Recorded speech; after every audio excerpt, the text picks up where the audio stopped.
إن الذين كفروا لن تغني عنهم أموالهم ولا أولادهم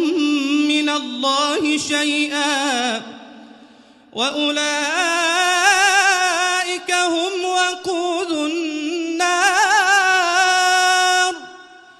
كدأب آل فرعون والذين من قبلهم كذبوا بآياتنا فأخذهم الله بذنوبهم والله شديد العقاب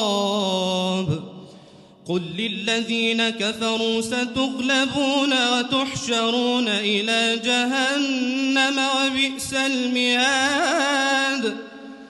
قد كان لكم آية في فئتين التقتا فئة تقاتل في سبيل الله وأخرى كافرة يرونهم مثليهم رأي العين